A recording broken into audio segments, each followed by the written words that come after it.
Hello दोस्तों, मैं दिनेश चौधरी आप सभी का स्वागत करता हूं पीएससी बाय डीसी सर हमारे यूट्यूब चैनल पर। इस चैनल पर हम एमपीपीएससी परीक्षा के लिए निशुल्क तैयारी कर रहे हैं और एक निशुल्क तैयारी में हमने क्रमबद्ध तरीके से पहले 10वीं यूनिट को, फिर 6ठी यूनिट को और अब पहले यूनिट में जुड़े हुए नए टॉपिक्स को लगभग समाप्त किया। आज हमारा 25वां लेक्चर है जिसमें हम इतिहास के जो नए टॉपिक्स थे उसमें अंतिम टॉपिक तीर्थंकर को पढ़ने वाले हैं। पहले हमने हिंदू धर्म की परंपराओं विषयों को पढ़ा, फिर हमने एक बौद्ध धर्म के विषय को पढ़ा और आज हम जैन धर्म के विषय को पढ़ने वाले हैं। चलिए शुरू करते हैं। सबसे पहले भगवान श्री गणेश का नाम लेकर श्री गणेशाय नमः बोलते हुए और फिर मेरे शिक्षक श्री सुरेश पटेल सर को याद करते हुए आगे बढ़ते हैं। हमें जो सिलेबस है एमपीपीएससी द्वारा निर्धारित, इस सिलेबस को अच्छे से याद कर लेना है। मैं बार बार आपको ये सलाह देता हूं कि हमें सिलेबस अच्छे से याद हो। अगर इस सिलेबस में से यूनिट वाइज क्वेश्चन आएंगे और एक यूनिट से 10 क्वेश्चन आने वाले हैं तो 10 नंबर अगर हमारे इतिहास से हैं तो उसमें से 4 से 5 नंबर आपको इस नए पोर्शन से देखने को मिलेंगे। ये जो पुराना वाला पोर्शन है भारत की मूलभूत इतिहास जिसे हम पहले के इतिहास के रूप में पढ़ते थे, ये 2 से 3 नंबर आपको देखने को मिलेगा और बाकी जो सांस्कृतिक पोर्शन है उसमें से भी आपको 3 से 4 क्वेश्चन देखने को मिलेंगे। आप कोशिश कीजिएगा कि इस तरीके से ही हमारी पढ़ाई हो। नया पोर्शन महत्वपूर्ण है और हो सकता है कि इससे ज्यादा वेटेज रखा जाए। खैर बहुत ज्यादा वेटेज की कोशिश नहीं है, लेकिन क्योंकि हमने 25 वीडियो में इसे खत्म कर लिया है, 25 वीडियो का अगर टाइम ड्यूरेशन हम देखें तो मुश्किल से 15 घंटे के आसपास होगा। अगर 15 घंटे आप लगातार इस वीडियो को 2x की स्पीड पे भी देखेंगे तो 7.5-8 घंटे में आप सारे वीडियो देखकर पूरा टॉपिक अच्छे से कवर कर सकते हैं। हमने वर्ड टू वर्ड एक एक पॉइंट को कवर किया है। उम्मीद है इसी तरीके से आप लोग भी तैयारी करेंगे। अब कल या परसों से ही हम इसी की एक टेस्ट सीरीज शुरू करेंगे। लगभग हर एक टॉपिक के 50 से 100 प्रश्न लेकर हम 1000 से ज्यादा प्रश्न इस टॉपिक से कवर करने वाले हैं, तो उसे जरूर कवर करना है। जिन लोगों ने भी ये सीरीज मिस की है अब वो धीरे धीरे जब भी समय मिले वो इसे देख करके उसे जरूर कवर करें ताकि आपको इंप्रूवमेंट नजर आए। चलिए शुरू करते हैं। अब हमारा जो मूल टॉपिक है वो तीर्थंकर है। तो तीर्थंकर नाम का जो टॉपिक है ये जैन धर्म की पृष्ठभूमि से जुड़ा हुआ है। सबसे पहले इसका भाव, इसका अर्थ हम समझ लेते हैं। तीर्थंकर शब्द तीर्थ और संसार इन शब्दों से मिलकर के बना हुआ है, ये पॉइंट याद रखना। भले ही से आपको यहाँ तीर्थंकर में संसार शब्द नहीं दिख रहा होगा, लेकिन तीर्थंकर में ये तीर्थ शब्द और साथ में वो संसार के साथ मिलकर के बना हुआ है। तीर्थंकर शब्द का अर्थ है तीर्थ स्थल या कोई स्थान। यहाँ क्या है? कोई स्थान या कोई स्थल, और संसार का अर्थ है सांसारिक जीवन। तो इस तरीके से इसकी परिभाषा क्या निकलेगी? संसार के बहुत ध्यान से इसकी परिभाषा सुनिएगा। जिसने संसार पर विजय प्राप्त कर ली है और केवल ज्ञान प्राप्त करने के लिए स्वयं की वास्तविक प्रकृति को समझ लिया है, वही तीर्थंकर है। 100% उम्मीद है कि आपको ये बात समझ नहीं आई होगी। मुझे पता भी है कि ये नहीं समझ में आएगा। थोड़ा सरल करते हैं इसे। देखिए हम शब्द पर चलते हैं। तीर्थंकर, तीर्थंकर में ये जो 2 शब्द हैं तीर्थ, ये तीर्थ तो है किसी स्थान को शो करने वाला शब्द, और कर लगाया गया है किसी व्यक्ति को निर्दिष्ट करने के लिए। तो किसी स्थान से आशय क्या है? जीवन, जो सार्वजनिक या सामाजिक जीवन की बात कर रहा है। सामाजिक जीवन में कि ऐसा कोई व्यक्ति जिसने सामाजिक जीवन पर विजय प्राप्त कर ली हो, वो लोगों को आगे की राह, सामाजिक जीवन जीने की राह दिखाता हो, उस व्यक्ति को हम तीर्थंकर कहते हैं। उम्मीद है अभी भी ये समझ नहीं आया होगा। अब हम इसे और अच्छे से समझने के लिए कुछ छोटे छोटे शब्दों का सहारा लेते हैं। जैसे पहला शब्द हमने लिख रखा है जिन। आपको ये शब्द आराम से देखने को मिलेगा। जिन शब्द का क्या अर्थ है, ध्यान से सुनना। जिन शब्द, देखो जैन धर्म में जो महावीर स्वामी हुए हैं उन्हें अलग अलग नामों से पुकारा जाता है। कभी उन्हें जिन कहा जाता है, कभी उन्हें अरिहंत कहा जाता है, कभी उन्हें जिनेंद्र कहा जाता है, कभी उन्हें तीर्थंकर कहा जाता है, कभी उन्हें महावीर स्वामी कहा जाता है। तो पहले हम इन 4-5 शब्दों को समझ लेते हैं ताकि मैं आप सब लोगों को तीर्थंकर शब्द का वास्तविक अर्थ समझा सकूं, आपके दिमाग में ये वास्तविक अर्थ को फिट कर सकूं। तो जिन शब्द का क्या अर्थ है वो हम समझ लेते हैं। सभी प्रवृत्तियों का विजेता क्या कहलाता है? प्रवृत्तियां क्या है? मन में जो इच्छाएं हैं उन्हें हम कहते हैं प्रवृत्तियां। तो मनुष्य की सभी इच्छाओं पर जो नियंत्रण स्थापित कर ले वही क्या है? जिन है। अरिहंत शब्द का क्या अर्थ है? देखो आप सब लोगों ने इतिहास पढ़ा है और अरि शब्द का अर्थ होता है दुश्मन। अरि शब्द का अर्थ क्या होता है? शत्रु। हमारे जो भी शत्रु हैं उन्हें हम अरि कहते हैं। क्या कहते हैं?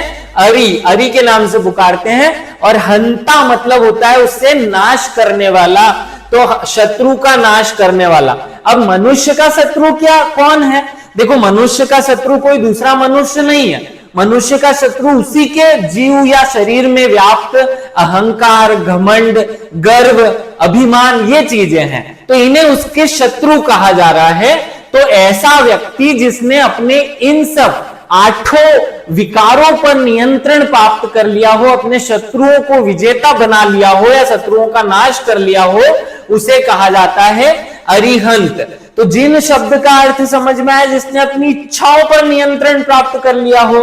अरिहंत शब्द का अर्थ समझ में आया कि वो व्यक्ति जिसने अपने दुश्मनों, 8 दुश्मनों या विकारों पर नियंत्रण प्राप्त कर लिया हो। अब एक और शब्द है जिनेंद्र। जिनेंद्र का अर्थ क्या होता है? आपने देखा होगा जब 2 जैन लोग मिलते हैं तो वो जय जिनेंद्र बोलते हैं, तो वो यहीं से लिया गया है, जिसने अपनी इंद्रियों पर विजय प्राप्त कर ली हो। देखो यहाँ जिनेंद्र में जिन और इंद्र, ये 2 शब्दों की संधि से मिलकर बना हुआ।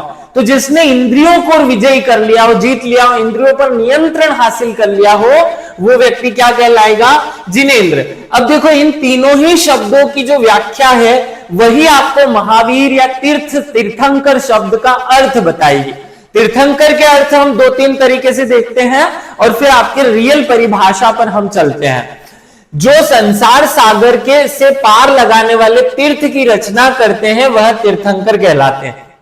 जैन ग्रंथावली में आपको इसकी परिभाषा ऐसी ही मिलेगी, लेकिन ये याद नहीं हो पाएगी, अर्थ समझ नहीं आ रहा होगा। और आगे बढ़ते हैं। तीर्थंकर वह व्यक्ति है, अब यहां से बहुत ध्यान से सुनना, यहां से वास्तविक बात शुरू हो रही है।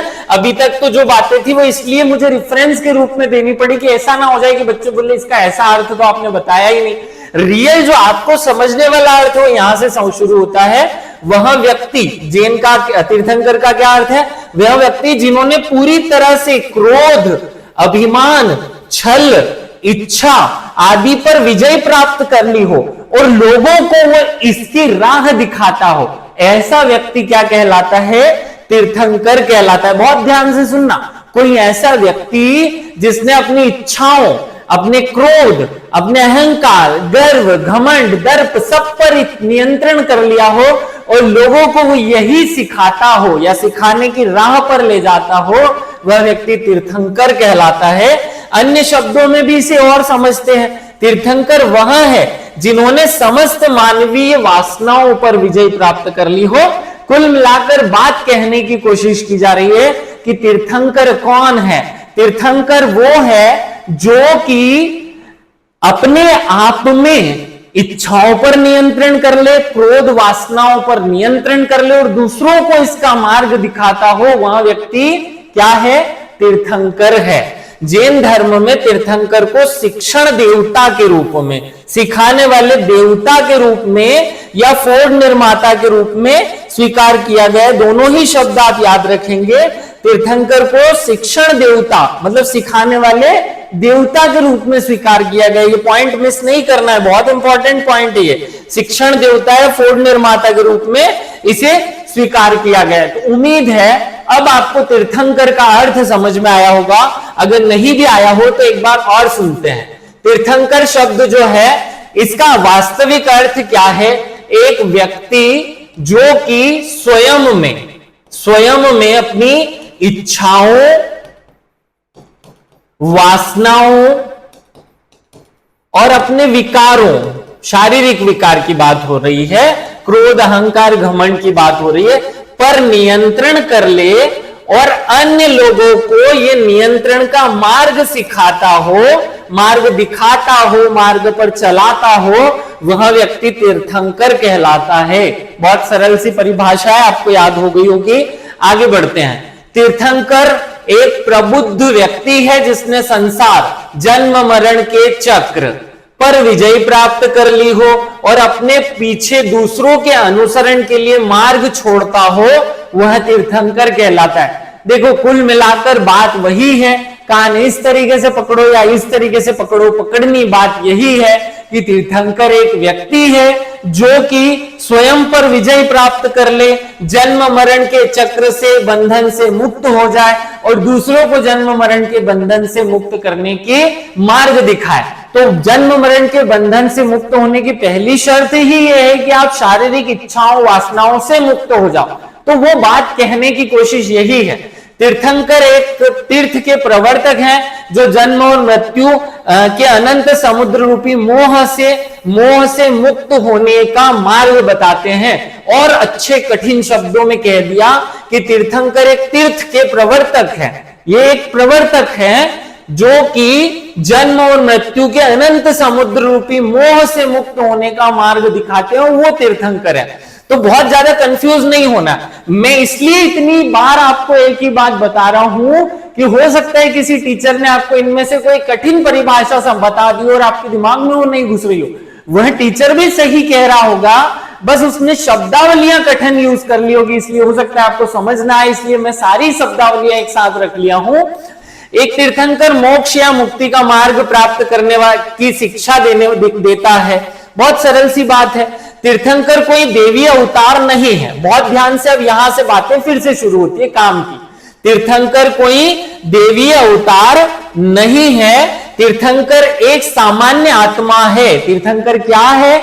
एक सामान्य आत्मा मनुष्य के रूप में जन्म लेती है और कठिन तपस्या, शांति और ध्यान प्रथाओं से तीर्थंकर की स्थिति को प्राप्त करती। बहुत शब्दों में, अच्छे शब्दों में समझाने की कोशिश की गई है कि तीर्थंकर कौन है। तीर्थंकर एक देवी अवतार नहीं है, भगवान नहीं है। तो क्या है? तो एक सामान्य रूप से जन्म लेने वाला मनुष्य है जो बहुत कठिन तपस्या, तप और त्याग के माध्यम से अपने आप को, स्वयं को, किसके माध्यम से? कठिन तपस्या, शांति और ध्यान की जितनी भी मेथड्स बनाई गई हैं उनके माध्यम से स्वयं को मुक्त कर ले, या स्वयं को इन सब जन्म मरण के बंधन से मुक्त कर ले और फिर लोगों को उसकी राह दिखाए, वह व्यक्ति तीर्थंकर है। याद रख लेना, बहुत अच्छी परिभाषा है। आगे बढ़ते हैं। इस कारण तीर्थंकर को भगवान के अवतार ना मानकर आत्मा की उच्चतम शुद्ध विकसित अवस्था के रूप में परिभाषित किया गया है। बहुत अच्छे से इस पॉइंट को समझ लेना।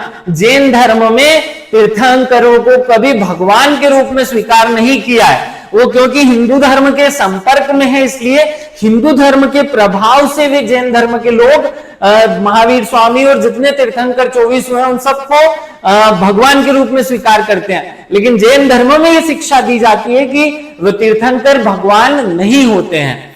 तीर्थंकर धार्मिक संस्थापक नहीं थे, ये किसी धर्म के भी संस्थापक नहीं थे, बल्कि महान सर्वोच्च प्रशिक्षक थे जो मानव इतिहास के विभिन्न चरणों में प्रसिद्ध हुए, अलग अलग समय पर आए और मानवता को मानवता की राह या मानव को मानवता की राह दिखाने की कोशिश की। तीर्थंकरों ने अस्तित्व के सर्वोच्च आध्यात्मिक उद्देश्य को प्राप्त किया और फिर अपने समकालीनों को सिखाया कि आध्यात्मिक शुद्धता के सुरक्षित बंधनों को पार करके वहां कैसे मुक्त हो सकते हैं। कुल मिलाके सभी तीर्थंकरों ने आत्मा की शुद्धि या आत्मा के उच्चतम स्वरूप, मानवीय मूल्य और हमें इस जीवन मरण के बंधन से मुक्त होने के लिए उच्च आदर्शों का पालन करना चाहिए, यह मार्ग सबको सिखाने की कोशिश की। प्रत्येक क्रमिक तीर्थंकर उसी अंतर्निहित जैन दर्शन का उपदेश देता है, लेकिन जिस युग और संस्कृति में वे पढ़ते हैं उसमें तीर्थंकर सिखाते हैं कि कैसे विभिन्न रूपों में जैन जीवन शैली को सूक्ष्मता प्रदान की जा सकती है या कैसे हम अपने जीवन को शुद्धतम रूप में ले जा सकते हैं। जैन धर्म में ये नियम बताए जाते हैं कि खाना कैसे खाना चाहिए, खाना कब खाना चाहिए, खाने में क्या खाना चाहिए, इन सब बातों पर बहुत ज्यादा फोकस किया जाता है। अर्थात अपनी जीवन शैली में सुधार के माध्यम से आत्मा की पवित्रता या आत्मा की शुद्धि पर फोकस किया जाता है। किसी भगवान की पूजा के माध्यम से आपको परमात्मा की प्राप्ति का मार्ग नहीं दिखाया जाता, केवल स्वयं पर नियंत्रण के माध्यम से परमात्मा की प्राप्ति का मार्ग दिखाया जाता है। तीर्थंकरों ने 5 कल्याणक होते हैं, ये याद रख लेना, फैक्चुअल पॉइंट आ सकता है। और वो 5 कल्याणक कौन से हैं? गर्भ है, पहला क्या है? गर्भ, जन्म, दीक्षा, ज्ञान और मौन। ये 5 कल्याणक जो हैं वो जैन धर्म के 5 कल्याणक के रूप में स्वीकार किए गए हैं। आपको पांचों के पांचों पॉइंट याद रखने हैं। आगे बढ़ते हैं, फिर से याद रख लेना, गर्भ, जन्म, दीक्षा, ज्ञान और मौन, ये पांचों पॉइंट याद रखना। आगे बढ़ते हैं, तीर्थंकरों से संबंधित कुछ महत्वपूर्ण फैक्ट्स हम याद रख लेते हैं। देखिए अभी आगे हम कुछ तीर्थंकर पढ़ने वाले हैं। हमें सबको पता है कि 24 तीर्थंकर जो है वो हुए हैं, लेकिन उन 24 में से कुछ हमारे लिए बहुत महत्वपूर्ण है, तो उन पर हम फोकस करेंगे। लेकिन फिर भी छोटे छोटे फैक्ट्स जो ओवरऑल सभी तीर्थंकरों के बारे में कॉमन है, उन पर हम बात कर लेते हैं। तीर्थंकरों से संबंधित महत्वपूर्ण तथ्य, जैन धर्म में मान्यता है कि प्रत्येक ब्रह्मांडीय युग में 24 तीर्थंकर पैदा होते हैं। बहुत इंपॉर्टेंट बात है, हर एक धर्म की एक मान्यता होती है। जैसे हिंदू धर्म की मान्यता है कि कलयुग में कलगी अवतार लेंगे भगवान, जैसे बौद्ध धर्म की मान्यता है कि कलयुग में मैत्रेयी नाम से भगवान अवतार लेंगे, वैसे ही तीर्थंकरों की मान्यता है कि एक युग में, एक ब्रह्मांडीय वर्ष में, एक ब्रह्मांडीय युग में 24 तीर्थंकर होते हैं और 24 तीर्थंकर इस जैन धर्म की परंपरा के अनुसार हो चुके हैं। कला में तीर्थंकरों को कायोत्सर्ग मुद्रा में बताया जाता है। शरीर को त्यागते हुए उनके जो फोटो हैं वो आपको मिलेंगे। कायोत्सर्ग मुद्रा क्या है, बहुत ध्यान से सुनना, कायोत्सर्ग शब्द पे ही फोकस करो। काया मतलब शरीर, काया मतलब शरीर, और उत्सर्ग मतलब त्यागना। क्या होता है उत्सर्ग? तो कायोत्सर्ग मुद्रा मतलब शरीर को त्यागते हुए मुद्रा में दिखाया जाता है। कला में तीर्थंकरों को चित्रित करने वाली जो दूसरी प्रसिद्ध मुद्रा है वह मध्यस्थता मुद्रा है। क्या है? मध्यस्थता मुद्रा, जहां वे एक सिंहासन पर क्रॉस लेग्ड बैठे होते हैं, मतलब दोनों पांवों को एक दूसरे के साथ क्रॉस करते हुए बैठे दिखाई देते हैं, या एक सिंह के सिंहासन पर क्रॉस लेग बैठे हुए दिखाए जाते हैं। तो इस प्रकार की 2 मुद्राएं जैन धर्मों में प्रचलन में है। आपको कायोत्तर मुद्रा पर बहुत ज्यादा फोकस करना है।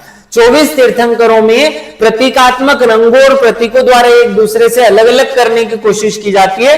देखो वैसे के वैसे 24 तीर्थंकर सभी ने एक प्रकार की शिक्षा प्रदान की, एक ही विशेष प्रकार की शिक्षा सभी 24 तीर्थंकर प्रदान करते हैं, लेकिन 24 तीर्थंकरों में सभी को थोड़ा थोड़ा अलग दिखाने के लिए सबके एक एक प्रतीक चिन्ह और सबके लिए विशेष कुछ मुद्राएं निर्धारित की गई है, कुछ रंग निर्धारित किए गए हैं। आगे हम उन पर बात करेंगे। तीर्थंकरों से संबंधित अगला जो फैक्ट है वो है 24 तीर्थंकरों के नाम उनके जन्म से पहले ही उनकी माताओं द्वारा देखे गए स्वप्नों और उनके जन्म से संबंधित परिस्थितियों से प्रेरित हैं। सभी तीर्थंकरों के जो नाम रखे गए हैं वो किसी ब्राह्मण द्वारा या किसी ऐसे मुहूर्त देखकर नहीं रखे गए। वो उनकी माताएं जब गर्भ में वो थे तो उस समय जो स्वप्न उनकी माताओं ने देखा उसके आधार पर रखे गए हैं। कल्पसूत्र नाम की पुस्तक है, एक बहुत जरूरी महत्वपूर्ण किताब है, जैनियों का एक धार्मिक ग्रंथ है जिसमें 24 तीर्थंकरों के जीवन इतिहास का उल्लेख है। ये क्वेश्चन बहुत महत्वपूर्ण है, आपको याद रखना है कि कौन सी पुस्तक 24 तीर्थंकरों के जीवन इतिहास का वर्णन करती है। तो कल्पसूत्र नामक जो पुस्तक है वो 24 तीर्थंकरों के पूरे जीवन इतिहास का वर्णन करती है। कल्पसूत्र दिगंबर संप्रदाय के भद्रबाहु द्वारा महावीर के निर्वाण के या उनके देहांत के 150 वर्ष के बाद संकलित की गई। तो कल्पसूत्र किसके द्वारा, किस संप्रदाय से संबंधित है? तो दिगंबर संप्रदाय से संबंधित है। आपको पता है जैन धर्म 2 संप्रदायों में बटा हुआ है, एक श्वेतांबर और एक दिगंबर। तो वो दिगंबर संप्रदाय से संबंधित है। इसका जो संकलन है वो भद्रबाहु द्वारा किया गया था, ये भी याद रख लेना। कल्पसूत्र में प्रथम तीर्थंकर ऋषभ देव का उल्लेख भी मिलता है, या ऋषभदेव के बारे में भी वर्णन मिलता है। मतलब पहले तीर्थंकर से लेकर 24वें तीर्थंकर तक की सभी जीवन दर्शन इसमें दिए गए हैं। आगे बढ़ते हैं, नेक्स्ट पॉइंट पे चलते हैं। तीर्थंकरों की कुछ विशेषता देखते हैं, इस शब्द की विशेषता पर आते हैं। जैसे हिंदू धर्म में भी एक शब्द आपने सुना होगा, तीर्थ स्थान। क्या सुना होगा? तीर्थ स्थान। और आप जैन धर्म में आप एक शब्द सुन रहे हैं, तीर्थंकर। तो यहां दोनों में जो तीर्थ शब्द है वो कॉमन है। हम इन दोनों में क्या अंतर है उसे समझने की कोशिश करते हैं। एक तीर्थ हिंदुओं के लिए एक धार्मिक स्थल है। क्या है हिंदुओं के लिए? एक धार्मिक स्थल है। भारत में किसी भी धर्म के अधिकांश जो तीर्थ स्थल है, किसी भी धर्म के अधिकांश तीर्थ स्थल नदियों के तट पर स्थापित किए जाते हैं या किए गए हैं। एक तीर्थंकर एक तीर्थ के संस्थापक होते हैं। तो यहाँ हिंदू धर्म में तीर्थंकर शब्द किसके लिए यूज होता है? तीर्थंकर शब्द हिंदू धर्म में उस व्यक्ति के लिए उपयोग होता है जो किसी तीर्थ स्थान की स्थापना करता है। जैसे आदि गुरु शंकराचार्य ने 4 तीर्थ स्थानों की स्थापना की थी, तो वैसे तीर्थ स्थान शब्द का अर्थ जो हिंदू धर्म में होता है वो किसी स्थान से होता है, और वो स्थान जो पवित्रता से संबंधित हो, धार्मिक क्रिया या अनुष्ठानों से संबंधित हो, उसे तीर्थ कहा जाता है। और वह व्यक्ति जो इस तीर्थ की स्थापना करे वह तीर्थंकर कहलाता है। तीर्थंकर दूसरों को धर्म, मानव जीवन के मूल्य और दास्ता मुक्त होने हेतु निर्माण या मुक्ति के मार्ग प्रदान करते हैं। तो अब हिंदू धर्म और जैन धर्म दोनों की इन बातों को मिक्स करके देखते हैं। हिंदू धर्म कहता है कि तीर्थंकर वहां व्यक्ति है जो तीर्थ स्थान की स्थापना करे, और तीर्थ स्थान वह होता है जहां आपको धर्म के बारे में जानकारी प्रदान करते हुए मुक्ति का मार्ग दिखाया जाता है। आपने हिंदू धर्म की परिभाषा देख ली। अब जैन धर्म की परिभाषा की, वहां व्यक्ति जो आपको मुक्ति का मार्ग दिखाता है वह तीर्थंकर कहलाता है। अब आप दोनों को जब एक साथ देखने की कोशिश करेंगे तो आप इसका कंफ्यूजन खत्म कर लेंगे, आपकी कंफ्यूजन खत्म हो जाएगा। हिंदू धर्म केवल पहले स्थान को बीच में रख रहा है और फिर तीर्थंकर पर जाता है। तीर्थ स्थान को महत्व देते हुए व्यक्ति को कम महत्व देता है, जबकि जैन धर्म उस व्यक्ति को ज्यादा महत्व देता है जो आपको मुक्ति का मार्ग दिखाता है। तो जैन धर्म कहता है कि जो मुक्ति का मार्ग दिखाए वह व्यक्ति तीर्थंकर है, और हिंदू धर्म कहता है कि जो स्थान मुक्ति का मार्ग बनता है या मुक्ति का स्थान होता है, उस स्थान की स्थापना करने वाला व्यक्ति तीर्थंकर होता है। खैर, दोनों ही हमें 24 तीर्थंकर पढ़ना है। आप सब जानते हैं कि जैन धर्म में 24 तीर्थंकर हुए हैं, लेकिन टेंशन मत लीजिए, आपको 24 के 24 तीर्थंकर की डिटेल याद नहीं करनी। इसमें से कुछ ही तीर्थंकर इंपॉर्टेंट है जिनकी डिटेल आपको याद करनी है, जो मैं आपको अभी इस वीडियो में कराऊंगा। खैर, 24 तीर्थंकरों के नाम सबको याद होने चाहिए और उनके प्रतीक चिन्ह सबको याद होने चाहिए। इतना इस टॉपिक में आपको याद हो। 24 के 24 तीर्थंकरों को पूरी डिटेल में पढ़ने की कोई आवश्यकता नहीं है। तो 24 तीर्थंकरों में जो सबसे पहले तीर्थंकर हुए हैं वो है ऋषभदेव। अब आपको ऋषभदेव के बारे में याद होना चाहिए। जैन धर्म के प्रथम तीर्थंकर माने जाते हैं ऋषभदेव। आपको याद रखना है पहले तीर्थंकर कौन है? ऋषभदेव। और इन्हीं ऋषभदेव को ऋषभनाथ या फिर आदिनाथ के नाम से भी जाना जाता है। तो आदिनाथ और ऋषभनाथ दोनों एक ही हैं, ये सब एक ही नाम है, इनमें कंफ्यूज नहीं होना है। आगे बढ़ते हैं। ऋषभदेव को हिंदू धर्म की जो परंपरा है या हिंदू धर्म की मान्यता ग्रंथ भागवत पुराण के अनुसार भगवान विष्णु के 24 अवतारों में से एक माना जाता है। देखिए, भगवान विष्णु के हिंदू धर्म में 24 अवतार माने गए हैं, और उन 24 अवतारों में से एक अवतार किसे? ऋषभदेव को भी स्वीकार किया गया है। वे अवसर्पणी काल के प्रथम तीर्थंकर थे। एक फैक्ट के रूप में इस बात को आप याद रखेंगे। अब बहुत इंपॉर्टेंट बात बता रहा हूं मैं, ऋषभदेव का जन्म कहां हुआ? ऋषभदेव का जन्म वहां हुआ जहां भगवान राम का जन्म हुआ, क्योंकि राम भी विष्णु के ही अवतार थे। तो अयोध्या के राजा नाभिराज, ये नाम याद रखेंगे आप सब लोग, अयोध्या के राजा नाभिराज और वहां की रानी मरुदेवी के पुत्र थे। उनका जन्म इक्ष्वाकु वंशीय क्षत्रिय परिवार में हुआ था। बहुत इंपॉर्टेंट पॉइंट है, ये वाली लाइन पे मैंने डबल अंडरलाइन किया हुआ है कि वे इक्ष्वाकु वंशीय क्षत्रिय परिवार के थे। अब देखो, मतलब ये है कि क्षत्रिय होना इनकी इस बात को शो करता है कि ये पहले हिंदू धर्म के को मानने वाले व्यक्ति रहे, बाद में उन्होंने जैन धर्म के प्रवर्तक के रूप में स्वीकार किया गया। तो इक्ष्वाकु वंशीय क्षत्रिय परिवार के थे या क्षत्रिय कुल के थे। आगे बढ़ते हैं। ऋषभदेव के भरत चक्रवर्ती और बाहुबली, ये दो नाम याद रखिएगा, बहुत महत्वपूर्ण बातें हैं। जो ऋषभदेव थे उनके 4 पुत्र पुत्री थे, 2 पुत्र थे और 2 पुत्रियां थी। 2 पुत्रों के नाम क्या थे? एक का नाम था भरत, एक का नाम था बाहुबली। तो बी से भरत हो गया, बी से बाहुबली हो गया, फिर एक बी से ब्राह्मी हो गया, ये लड़की थी उनकी, और एक सी से सुंदरी हो गया। तो ब्राह्मी और सुंदरी नाम की 2 लड़कियां और भरत और बाहुबली नाम के 2 पुत्र हुआ करते थे। ये जो भरत चक्रवर्ती हैं, यही भारत के पहले चक्रवर्ती सम्राट बनते हैं और इन्हीं के नाम पर भारत का नाम भारतवर्ष पड़ा। ऐसी जैन धर्म की मान्यता है, या जैन धर्म के मतानुसार भारत का नाम भारत ऋषभदेव के प्रथम पुत्र बड़े पुत्र भरत चक्रवर्ती के नाम पे पड़ता है। बाहुबली कौन है? आपने गोमतेश्वर शब्द नाम सुना होगा। गोमतेश्वर में जो बाहुबली की मूर्ति है वो ऋषभदेव के पुत्र बाहुबली की ही है। तो ऋषभदेव की जो ऋषभदेव के बड़े पुत्र बाहुबली की 57 फीट की प्रतिमा कहां पर है? गोमतेश्वर में है, याद रखना।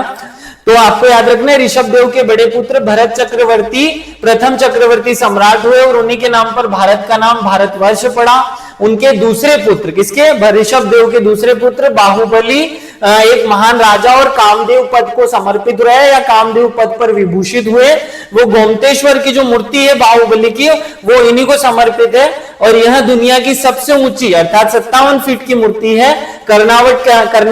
कर्नाटक के श्रवण बेलगोला में स्थित मूर्ति का निर्माण गंग वंश के जो शासक रहे या उनके जो मंत्री रहे चामुंड राय, उनके द्वारा किया गया है।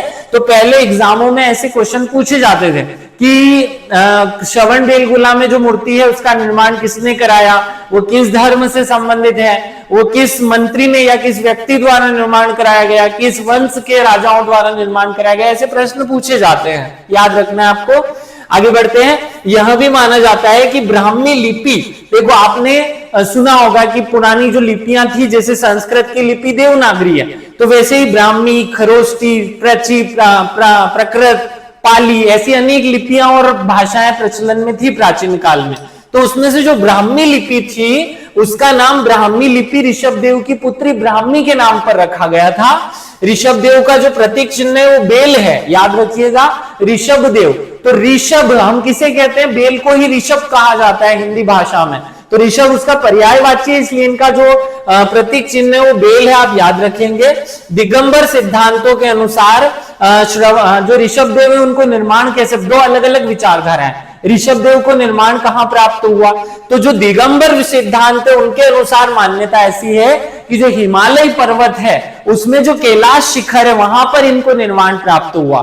याद रखना, उनके अनुसार, दिगंबरों के अनुसार हिमालय में कैलाश शिखर पर और श्वेतांबर सिद्धांतों के अनुसार अष्टपद पर्वत पर इन्हें ऋषभदेव को निर्माण प्राप्त हुआ था। ये स्वयंभू मनु की 5वीं पीढ़ी के माने जाते हैं।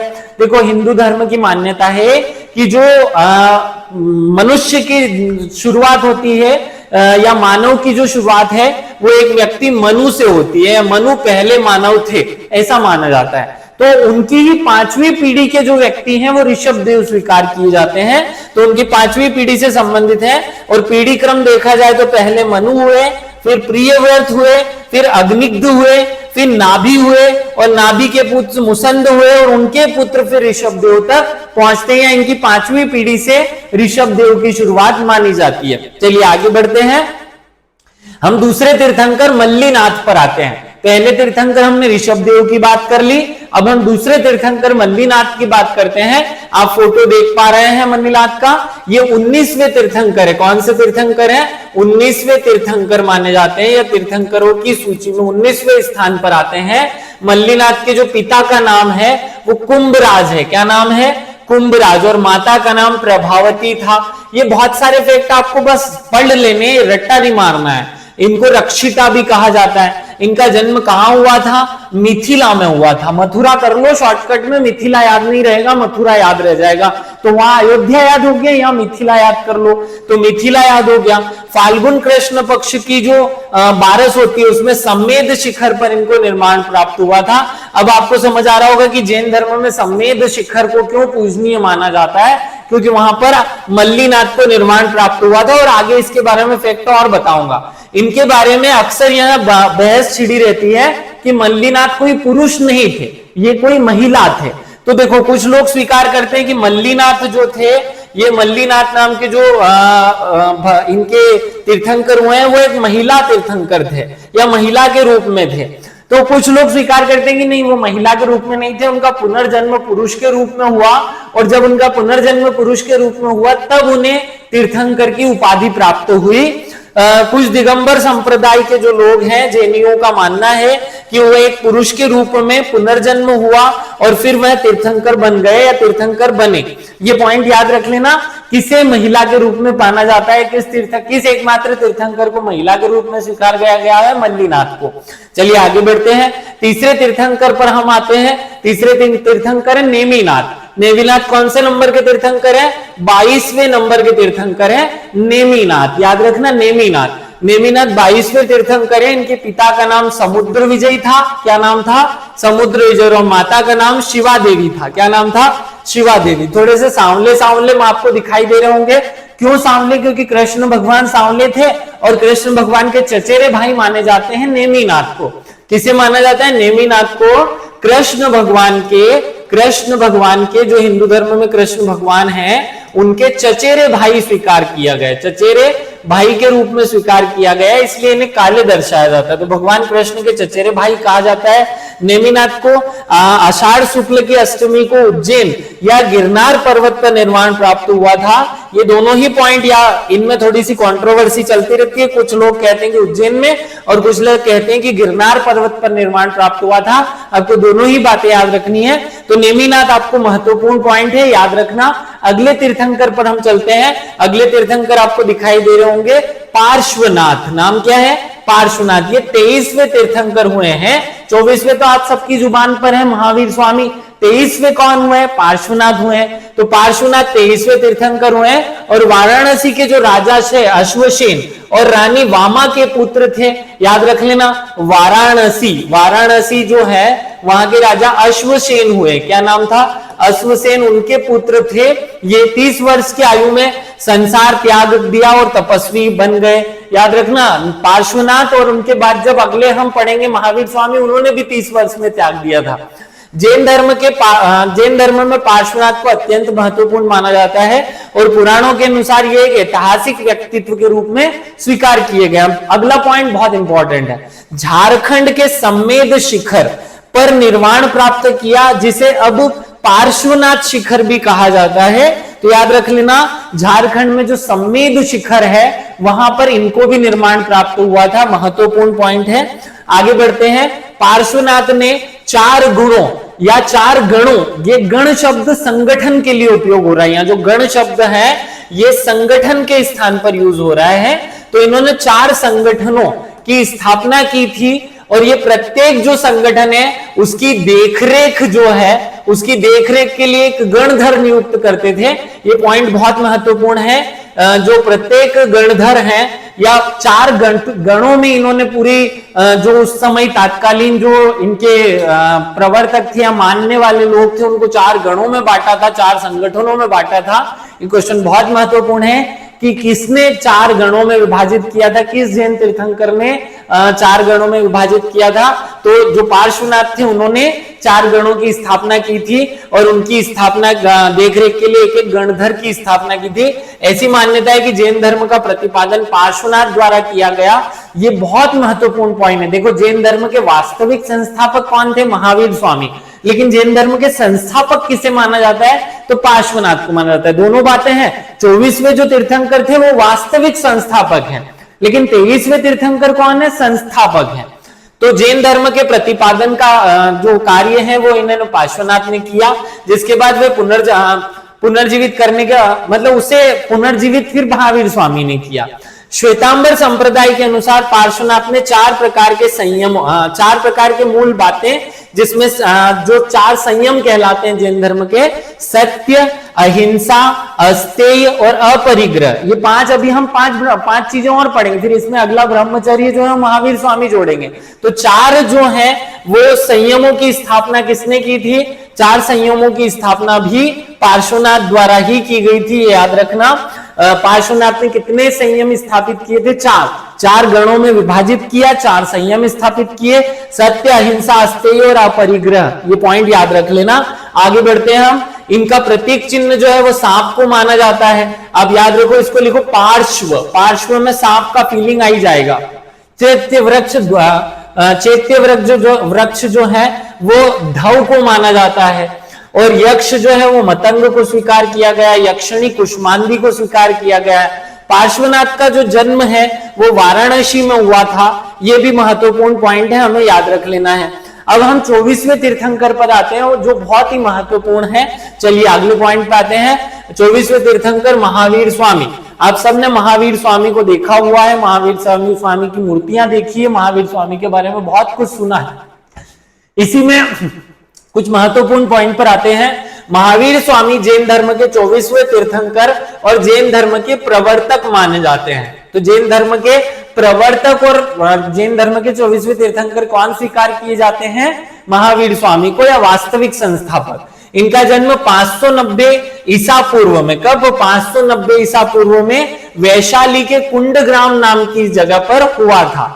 इक्ष्वाकु वंश के राजा, फिर से आ गया, इक्ष्वाकु वंश के राजा सिद्धार्थ और उनकी रानी त्रिशला, ये दोनों पॉइंट याद रख लेना। राजा सिद्धार्थ और त्रिशला ने राजकुमार वर्धमान, अब ये इनका मूल नाम पूछा जाता है। महावीर का मूल नाम क्या था? महावीर का मूल नाम था वर्धमान। क्या नाम था? वर्धमान। तो सिद्धार्थ और त्रिशला के घर कौन पैदा हुए? वर्धमान। जो बाद में जब उन्हें जब सत्य का ज्ञान हो गया तो उन्हें क्या नाम पड़ा? महावीर स्वामी नाम पड़ा। तो महावीर का जन्म हुआ। महावीर स्वामी जातक कुल, कौन से कुल? जातक कुल में उत्पन्न होने के कारण बौद्ध निकाय में इन्हें निगंठ नाथ पुत्र या निर्मान्य जात पुत्र भी कहा जाता है। ये दोनों पॉइंट याद रख लेना। निगंठ नाथ पुत्र किसे कहा जाता है? महावीर स्वामी को जैन निकाय में निगंठ नाथ पुत्र भी कहा जाता है। अगले पॉइंट पे आते हैं, इनके बारे में कुछ फैक्ट हमें याद रखने हैं। वर्धमान अर्थात महावीर स्वामी, वर्धमान ने आध्यात्मिक ज्ञान की तलाश में 30 वर्ष की आयु में अपना घर छोड़ दिया। अभी इससे पहले हमने पार्श्वनाथ पढ़ा, उन्होंने भी 30 वर्ष की आयु में घर छोड़ा था। तो और 12.5 वर्ष की गहन तपस्या के बाद 42 वर्ष की आयु में उन्हें साल के वृक्ष के नीचे, देखो जैन धर्म के प्रवर्तक जो है उनको साल वृक्ष के नीचे, और बौद्ध वृक्ष के जो प्रवर्तक हैं उन्हें बोधि वृक्ष के नीचे, पीपल के पेड़ के नीचे केवल्य या ज्ञान की प्राप्ति होगी, या केवल्य और ज्ञान की प्राप्ति होगी। उन्होंने अपने शिष्यों को 4 समूहों में बांट दिया। अब उन्होंने 4 गणों की स्थापना की थी, इन्होंने अपने शिष्यों को 4 समूह में बांटा। पहले भिक्षु कहलाए, दूसरे नन कहलाए, तीसरे सामान्य और चौथे सामान्य के साथ श्राविक। तो चारों के नाम याद रख लेना। पहले हिंदी में कहे तो साधु, दूसरे साध्वी, साधु और साध्वी हो गए, श्रावक और श्राविका हो गए। ये 4 प्रकार के नाम याद रखना है। 4 समूह कौन से? भिक्षु और नन, ये 2 तो महत्वपूर्ण है, और 2 सामान्य श्रेणियां जिसमें श्रावक और श्राविकी ये नाम रखे गए, में विभाजित किया गया। और बाद में ये जैन धर्म, या ये चारों मिलकर ही बाद में क्या कहलाए? जैन धर्म के नाम से जाने गए। चारों ही बाद में जैन धर्म के समूह बन गए। पार्श्वनाथ द्वारा दिए गए 4 प्रकार के संयमों, जिसमें सत्य, अहिंसा, अस्तेय और अपरिग्रह थे, किसने? पार्श्वनाथ, जो इनसे पहले 23वें तीर्थंकर थे, उन्होंने 4 संयम सिखाए थे।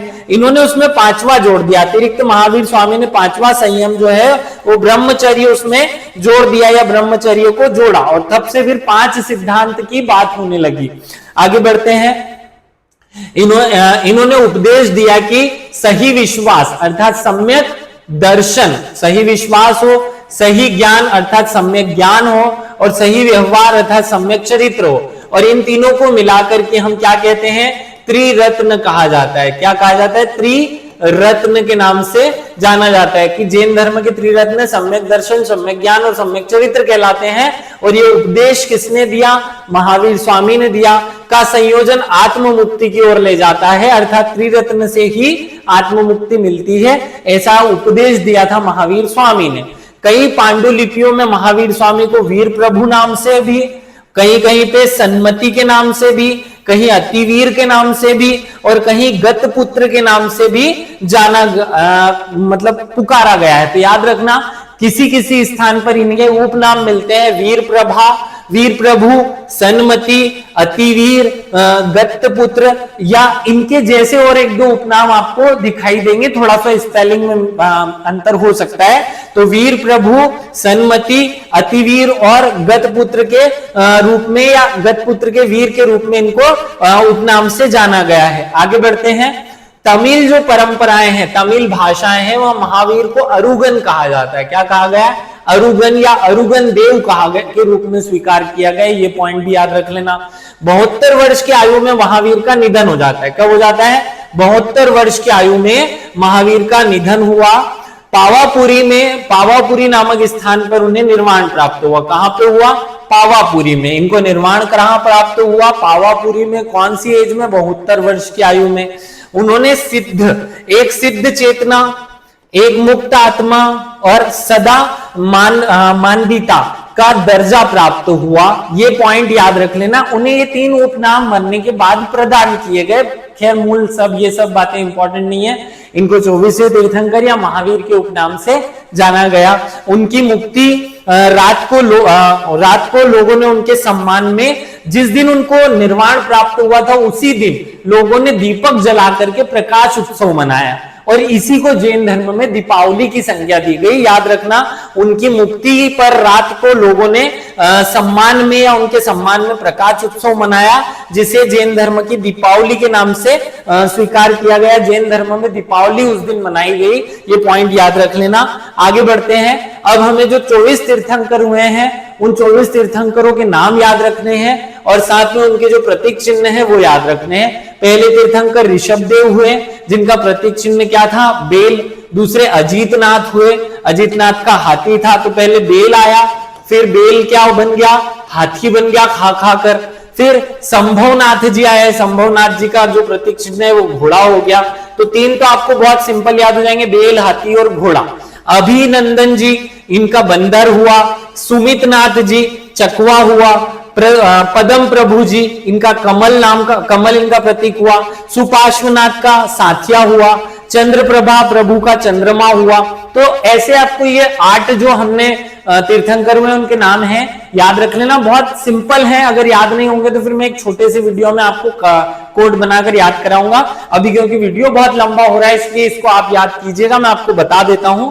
ये याद सबको होने चाहिए। सुविधिनाथ जी, मगर इनका हुआ। शीलनाथ जी, हमने कल्प वृक्ष की बात की। कल्प वृक्ष किसका प्रतीक चिन्ह है? शीलनाथ का।